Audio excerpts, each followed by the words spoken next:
બેન આપણે જ્યાં ત્યાં ઉભા છે એ સીમા ગુજરાતી શાળા આવેલી છે, જ્યાં હજારો વિદ્યાર્થી અભ્યાસ કરે છે. સ્કૂલના 200 મીટરની અંદર આટલી ગંદકી જોવા મળી રહી છે. આ એક એસસી નો પ્રશ્ન નથી. આવાસની અંદર Amroli Kosad આવાસમાં H1, H2, H3, H4, H5 તમામ આવાસમાં આ પ્રકારની ગંદકી જોવા મળે છે. જ્યારે આવા કોઈ ન્યૂઝ સમાચારમાં પ્રસારિત થાય છે ત્યારે આરોગ્ય વિભાગના અધિકારી, વોર્ડના અધિકારીઓ પોતાની વાહવાહી કરાવવા અને ચામડી બચાવવા માટે સફાઈના નામે ટાર્ગેટ કરી અધિકારીને રજૂ કરીને પોતાની ચામડી બચાવવાનો પ્રયત્ન કરે છે. સુરત મહાનગરપાલિકામાં ભારતીય જનતા પાર્ટીના અનવડતને કારણે આ સુરતનું નામ સમસ્યા મહાનગરપાલિકા કરવું જોઈએ.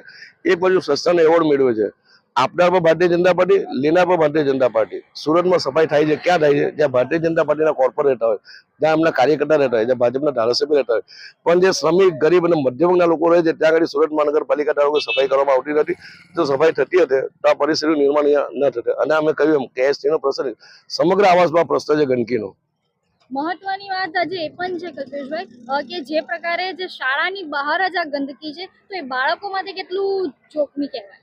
બેન, આવાસની જે પરિસ્થિતિ છે આ એક મિની ભારત કહી શકાય કે આવાસની અંદર તમામ સમાજના, તમામ ધર્મના, તમામ પ્રાંતના લોકો રહે છે. અને ભારતીય જનતા પાર્ટીની આદત છે કે આપત્તિને અવસરમાં મળવી, પોતાના રાજકીય રોટલા શેકવા. આ સ્કૂલની પાસે ગંદકી છે, નાના નાના બાળકો ભણે છે. જો કાલે રોગચાળો ફેલાઈ જશે જવાબદારી કોની રહેશે? સુરત મહાનગરપાલિકાનું આરોગ્ય તંત્ર સદંતર નિષ્ફળ અને ખાડે ગયેલું છે. જો દિન 2 માં આવાસ વિસ્તારના જે બી પ્રશ્નો છે સફાઈના, ગંદકીના, એ દૂર કરવામાં ન આવશે તો સ્થાનિક લોકોને સાથે રાખી આ ગંદકી એક ટ્રેક્ટર ભરીને સુરત મહાનગરપાલિકાની ઓફિસમાં ખાલી કરવામાં આવશે.